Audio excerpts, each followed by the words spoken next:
Minister of Environment and Parks is responsible for protecting our environment, and that means regulating natural gas flares that pollute our air. Secret documents obtained by FOIP show this government stopped enforcing and then cancelled the limits on these flares, leading to exceeding air pollution limits.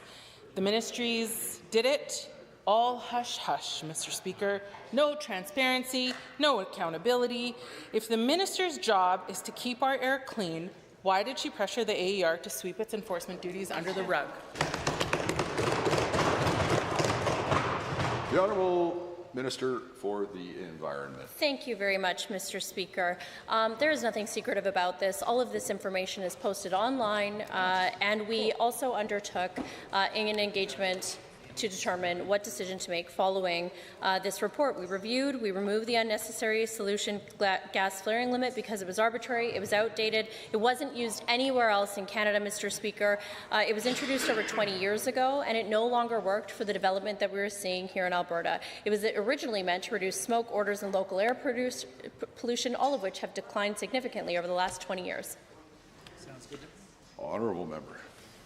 Given that wetlands also fall under this minister's purview, and given that 1 hectare of wetland produces an average of $106,000 in ecosystem services per year, given that the minister is considering changes to the wetlands policy that would facilitate draining more wetlands on private land, and that wasn't part of the Water Amendment Act we just debated, it appears the minister isn't being transparent about these intentions either.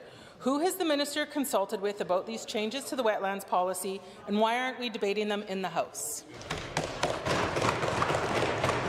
A point of order was noted at 2:35. The minister.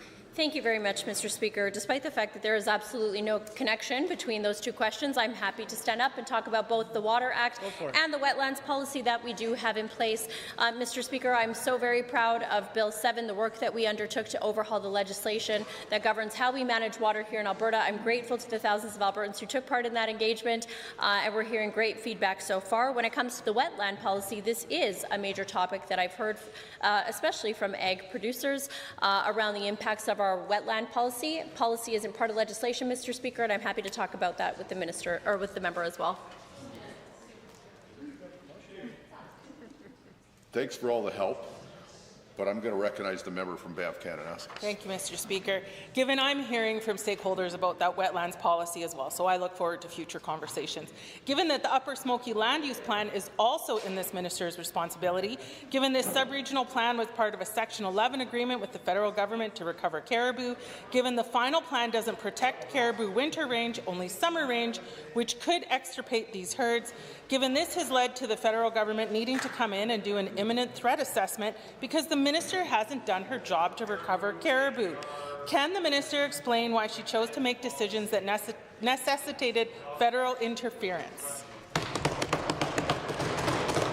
And to the minister, who will finish on time this time. Thank you very much, Mr. Speaker. Once again, I'd like to point out to the member opposite that the questions are supposed to be related to each other, but I'm still happy to answer because the member is absolutely incorrect. The new Upper Smoky sub-regional plan will expand caribou protection and support more recovery, not less, including 3,200 additional kilometres protected in this plan, much of which is caribou habitat. Mr. Speaker, under the NDP, only 87 kilometres of seismic lines were restored under the NDP's entire time in government. We have restored over 4,500 kilometres in just the last 5 years.